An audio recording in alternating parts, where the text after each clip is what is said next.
Suzy Shuster sitting in for Rich Eisen. Good morning, good afternoon, Shaquille. Hello, Miss Suzy Shuster. How are you? I have to say I'm missing you. The guys asked me how long it's been since I've seen you, and I said it has been way too long. So maybe we should make Norm Pattis pay for dinner at Craig's one night and get together, shall we? All right, deal. How you been? Everything good? Yeah, it's great. We've got 75,000 kids, almost as many as you, but everything is really great. But we miss you. I know, right? What are you doing in Atlanta? Get back here. Spend some more time in L.A. I know, right? You know, when I first came out, I was like, should I work on the East Coast, work on the West Coast? I lived on the East Coast. I was like, I'll just work here on the East Coast. And I bought this big RV bus that I travel back and forth in. It's nice. And you're liking it? Yes, I like it. I like working with Charles, Kenny, and Ernie. They allow us to really let our personality shine, a.k.a. be silly. And it's more of a comedy sports show than it is a sports show. It's such a great watch, and you do so many weird things, and I have to say that I'm not surprised because I spend so much time with you, but it's been nice to watch you kind of be able to figure out who you are on TV and be able to exercise all your demons and kind of get out there and play around, and the guys clearly are obsessed with watching you. You know what? The first year I tried to be professional like you and your husband, Rich, but that really didn't work out for me. And, the producer, TK, formerly of ESPN, he called me in the office one day. He was like, we didn't bring you here for that. We want you to be Shaq. And I was like, oh, you want me to be that guy? No problem. It's good to be in a place where they let you be yourself. Yes, it is. You're doing that. You're doing the big podcast with Shaquille O'Neal. And, of course, on Monday, your podcast with Kobe came out. And, again, from having a courtside seat to watch the two of you together through all the mishigas and through all the back and forth and bickering, what was it like having Kobe sit down with you two as adults? It was fun. We actually did that a long time ago. A lot of people don't realize that. It was over. Remember in the All-Star game when I was in Phoenix? Yeah. We both got co-MVPs. It was me, Kobe, and my son, Sharif, who's now one of the top sophomores in the country. We were standing there on stage, and they gave us the trophy. Kobe looks down at my son, and he gives my son the trophy. Right then, I knew that, all the little office beats that we had, it had to stop there. So, every time I go to L.A. and go watch the Lakers play, we'd have a good conversation. So, we didn't make that public, but that's when I really knew that all the stuff that we were going through, the AKA office beef, was silly. But when he looked down and gave the trophy to my son, because I was going to let him take it, because, I was like, hey, you take it. I don't want to have no problems. I don't want to hear it. But he memorized my son's name. He's like, hey, Sharif, nice to see you. And he gave my son the trophy. Well, and, ironically, I asked my son who his favorite player is, and, of course, he says Kobe. Oh, God, you got to love that. The irony in that is kind of rich. Yeah. But let me ask you this. I mean, clearly I know how close you are with your kids and how much Kobe's kids mean to him. And you think about how the two of you acted together when you were younger, in those days. Why do you think it got to the degree that it did? Well, you know what? A lot of people ask me why it got to that degree, but the degree it got to had nothing to do with Kobe and I. It was a business decision that the Lakers, they wanted to move in a different direction, and I understood that, so I asked to be traded. I'm sure if I would have agreed to their terms, I probably would have been there a couple more years, but I just didn't want to agree to their terms. So I just wanted to, do something else. Because, they wanted to move in a different direction, and I didn't want to go in that direction. But I wonder why when you guys were there... The big man in charge. I wonder why, Shaquille, though, when you guys were there and started to jump on you, I wonder why the blood got bad. Because, you guys were such huge personalities, and maybe that could be why. Is that something that got in the way when you guys shared a locker room? I don't think it got in the way. I think it was probably 30% seriously every now and then. And then a lot of times I just said what I wanted to say. He said what he wanted to say. Like Jim Gray and Rick Buchler was his guy, and Jim Hill was my guy, and, me and you had a good relationship. So, it never spilled out on the court. Right. We tell people, hey, you guys think we hate each other, but if we really hate each other, do we get 3 on the floor? No, we don't. So, when I was open on the lob, I learned Dave Portland, he threw it to me. When I found out Game 6 in Indiana, he was there. He stepped up for me. If I got double, I was always looking for him. If he got in trouble when he jumped in the air, he was always looking for me. So on the court, we played team ball. But, the silliness spilled out. But I say this all the time. I'm glad it spilled out because it made both of us perform at high levels. And, again, it wasn't a reality beef. It was an office beef. Right. And it's funny because we played a soundbite from Charles Barkley, who was on Dan Patrick's show, talking about how crazy you two would have been together had you not had the bickering, had that ended up in the trade and the separation of you two. How good could you guys have really been if you'd stayed together? I think we could have either probably tied Mike or surpassed Mike. Mike has 6. Everybody talk about Bill Russell's 11. No player will ever come along and get 11 championships unless they reduce the league to 10 teams.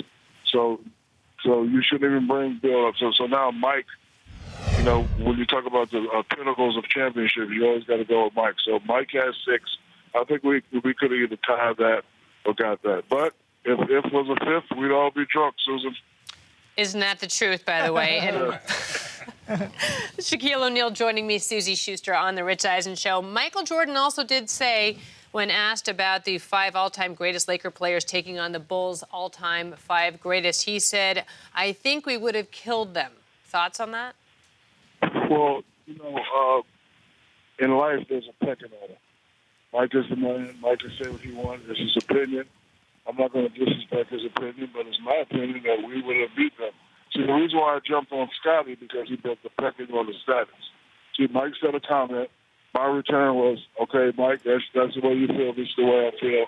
Stop it right there. But Scotty wanted to be a little wise guy and a tough guy and try to come at me when I wasn't coming at him. That's why I had the little beef with Scotty. And it's funny because Rich, when he sat in for your co-host on the big podcast with Shaquille O'Neal on Podcast One, I think he was hoping that Scotty was going to pop in there too. So you might pop off on Scotty.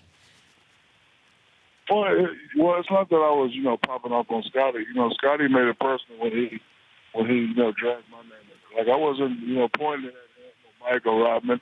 I just said this 5 against that 5. In my opinion, we would have killed them. Right. And it's still my opinion.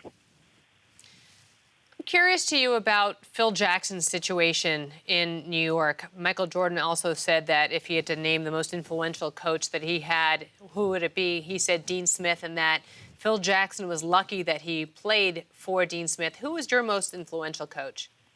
I know what Daddy did. Sorry, you went out. I couldn't hear you. I wasn't able to win a chip. I think we just lost Shaquille O'Neal, but maybe he'll call back in. We'll check on that. It's so interesting when you talk about what I wanted to talk to Shaq about was Phil's experience in New York and how he seems to be struggling trying to get his foothold there. And Chris Brockman, I would tell you right now that watching his experience as a GM in New York and is running this organization with Derek Fisher as his coach, I can't imagine that Phil thought it was going to be as difficult as it is for him. Do you think there's any way that Phil's having a little second thoughts? Shaq's actually back on. I think we got the phone Okay, fixed. So he wanted to finish up on the most influential coach. Oh, good, because I was going to be offended. I thought maybe I lost you. You hung up on me, Suzy. I would never. How dare you? No, but my most influential coach, I would have to say Dale Brown. That's what I thought you'd say. He stepped up for me in college. Everything that he promised my parents, he did it. He was an honest man. And I just love him the most. I'm just kind of upset that I wasn't able to bring him a collegiate championship. But, to answer your question, I would have to go with Dale Brown. Yeah, he's a class act, and really enjoyed getting to know him when I covered you and when he was around with the Lakers. And Shaq, what's your favorite part of being Shaq? My favorite part of being Shaq is when I meet people and they say he's a nice guy. Forget how many championships I won. Forget the commercials I do. Forget all that stuff. Because in real life, if you're a nice guy and you're a respected guy, that's all that matters. Like when I come to a kid and I can make his day, sign an autograph, and tell the kid, hey, my name's not Shaq, it's Uncle Shaq.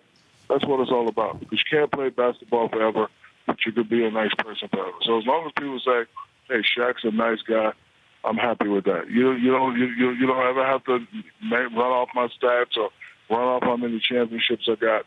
If I'm like in a coffee shop and I hear 2 people talking about Shaq, as long as they end it with, yo, man, he's a hell of a guy, I'm happy.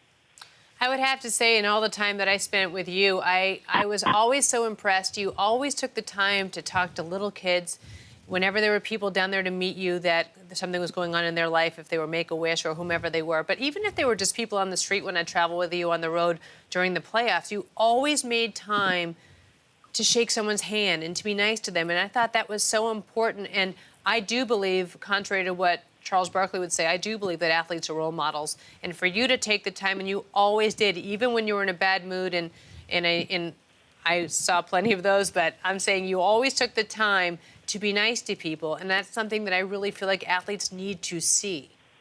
And you know who I learned that from? I learned that from one of the greatest players that ever played a game, Dr. Julius Erving. One day in college, he was speaking at LSU, and I was in my dorm room and I was sleeping. And Dr. J broke into my room. He put his hand on my chest. Actually, when I woke up, I thought I was dead. I was like, huh? And me and Dr. J, we hung out. And we're still good friends to this day, but he was just so nice and so smooth. I was like, you know what? If I ever become pro, I want to be a class act just like Julius Erving. So, Dr. J, if you're listening, brother, thank you very much. I love you. Well, he taught you very well. I would ask you about Darryl Dawkins then, because we just lost him and the basketball world's been mourning him. What did he mean to you? He was one of the most electrifying personalities and really set the table for a big personality on the court. Yes, he was an awesome guy. He was an awesome character. I had the opportunity to really know him, especially at the All-Star games, him being from Florida. And, it's a tribute when a great legend comes up to you and say, big fella, I like how you play the game. You remind me of myself. I always knew who he was because every time I throw it down like that and break the backboard, my father would say, you're not because you're going to hurt yourself. So, I had to look up Darryl Dawkins and see who he was, and saw when he broke those backboards, I was like, oh, he broke a couple backboards, it's my turn. So if it wasn't for Darryl Dawkins, it would be no Shaq. If there wasn't for Darryl Dawkins, there would be no Shaq. That's a lot of words for him. That's pretty impressive, Shaquille. I mean, come on, that's giving its due where it's due. That's an incredible thing to say about somebody. Yeah, it is. Yeah, you have to give credit where credit is due. Speaking of credit, who's that guy that always has the gel in his hair? You see the other day? Because I called Rich one day, but I called too late. He was wearing a blue shirt, and he had that sexy gel in his hair. You mean with the hillbilly beard? What's up, Big Diesel? How's it going, Shaq? It's me. It's Law. What up, buddy? So the coif is Shaq approved? Is that what I'm getting at? Yes, it is. It is. I'll take it. Please don't call him the Shaq, white Shaquille O'Neal. This is the other Chris. Bald is beautiful, Shaq. Please, you know that. I know, right? He is. He's gorgeous. It's so sexy. I'm gonna call him the Ben Affleck of radio. I'll take it. That's a mic drop. That's terrible. Oh, the swelling of the head has started, by the way. And my head is big, so for it to swell is... It's crazy. Shaquille, I'm so glad you called in. It meant a lot to me. And honestly, to think about the highlight of my career when my first on-air job and my first interview to do, believe it or not, I don't know if you know this, my first ever on-air interview was with you. So, yeah.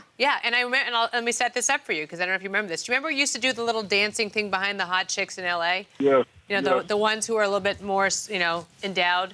And I just remember you were my first interview ever for Fox Sports. And you said to me, Suzy Shuster, I hear you're from New York. And I said, yes. And if you ever dance behind me during a live shot, I will turn on. I remember you were a tough one. That's why I like you. But we had the best time, and I so appreciate you calling in. Then you do a great job on the show. I wish you come back to TV. I know you're a wonderful mom now, but if you ever come back to TV, I'll be your biggest fan. Do you know what? It's a deal. I will let you know. I'll put the next call into TNT after this show. All right. Thank you.